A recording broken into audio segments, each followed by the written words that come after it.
வணக்கம் உறவுகளே. மாற்றம் ஒன்றே மாறாதது. உங்களுக்கு தெரியும், இன்று இலங்கையின் ஜனாதிபதியாக ஒரு போராளி இயக்கத்திலிருந்து ஒரு தலைவர் இன்று பொறுப்பேற்றிருக்கின்றார். இலங்கையில் இதுவரை யாரும் எதிர்பாராத ஒரு மாற்றத்தை சிங்கள வாக்காளர்கள் இப்பொழுது நடைமுறைப்படுத்தி காட்டியிருக்கின்றார்கள். இது இந்த நாட்டுக்கு மட்டுமல்ல, இந்த உலகத்திற்கு ஒரு புது உதாரணமாக இருக்கின்றது. இதை தமிழர்களாகிய நாங்கள் எமது தமிழதாய பகுதிகளிலே எவ்வாறு நடைமுறைப்படுத்தப் போகிறோம், இந்த மாற்றத்தை நாங்கள் ஆரம்பமாக கொண்டு என்ன செய்ய போகின்றோம் என்பதுதான் எமது எதிர்காலம் தங்கியிருக்கிறது. உங்களுக்கு தெரியும், பல சதாப்தங்களாக எமது அரசியல்வாதிகள் ஏமாற்றி பிழைப்பு நடத்தி வருகின்றார்கள். பல தடவைகள் பாராளுமன்ற ஆசனங்களை பெற்றும் இதுவரை ஆக்கப்பூர்வமான எந்தவிதமான ஒரு செயற்பாட்டையும் செய்யாமல் வெறுமனே ஆசனங்களை நிரப்பிக்கொண்டு தங்களது சுகபோக வாழ்க்கைகளையும் ஜனாதிபதி தேர்தல்களும் பாராளுமன்ற தேர்தல்களும் வருகின்ற போது பேரம் பேசல்களையும் தங்களுக்கான தொழில்களை ஏற்படுத்திக் கொள்வதிலையுமே கரிசனை காட்டி வருகின்ற எமது தமிழ் அரசியல்வாதிகளின் உண்மை முகம் நடந்து முடிந்த 2024 ஆண்டு ஜனாதிபதி தேர்தலில் எங்களுக்கு தெளிவாக விளங்கியிருக்கின்றது. உங்களுக்கு தெரியும், அனைத்து கட்சிகளுமே ஒவ்வொரு கட்சியும் ஒவ்வொரு நிலைப்பாடு, அந்த கட்சிக்குள்ளேயும் ஒவ்வொருவர் ஒவ்வொரு நிலைப்பாடு. உதாரணமாக தமிழரசு கட்சி என்றால் தமிழரசு கட்சியிலே சாணக்கியன் சுமத்திரன் ஒரு நிலைப்பாடு, ஸ்ரீதரன் ஒரு நிலைப்பாடு, மாவை சேனராஜா இரட்டை நிலைப்பாடு என ஒவ்வொருத்தர் ஒவ்வொரு நிலைப்பாடில் இருந்தார்கள். ஒவ்வொருவர் ஒவ்வொரு ஜனாதிபதி வேட்பாளருடன் இணக்கமாக இருந்தார்கள்.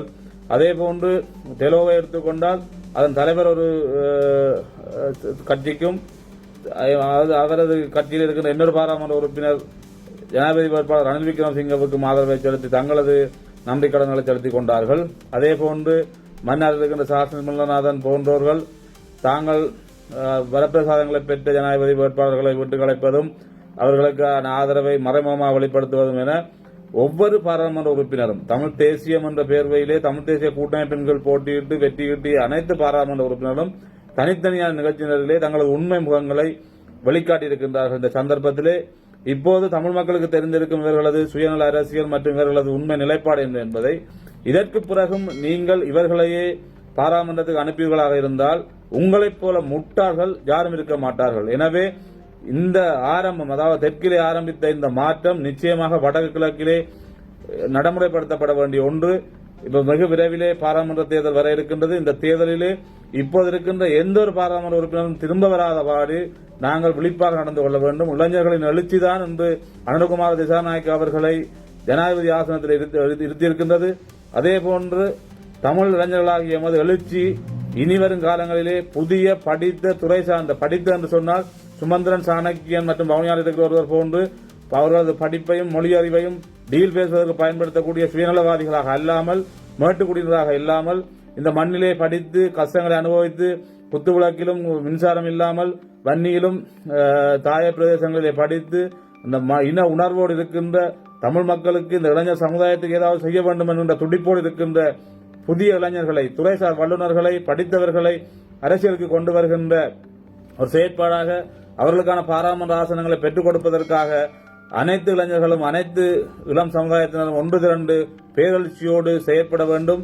இந்த வருகின்ற பாராளுமன்ற தேர்தல் இந்த அரசியல், தமிழ் தேசிய அரசியலில் இருந்து எம்மை தமிழ் மக்களை தொடர்ச்சியாக ஏமாற்றிக் கொண்டிருக்கின்ற அனைவருக்கும் 20-25 வருடங்கள் பாராளுமன்றத்திலிருந்து எந்த விதமான ஒரு நகர்வும் இல்லாமல் இருக்கின்ற அனைவருக்கும் ஒரு பாடம் போட்டுகின்ற ஒரு தேர்தலாக இருக்க வேண்டும் என கேட்டுக்கொண்டு, தொடர்ச்சியாக இனிவரும் தேர்தல்களிலே இந்த பொதுக்கட்டமைப்பு ஒரு சங்க சின்னத்திலே ஒருவரை நிறுத்தி ஒரு கணிசமான வாக்குகளை பெற்றுகின்றார்கள். 2,26,000 வாக்குகளை பெற்றிருக்கின்றார்கள்.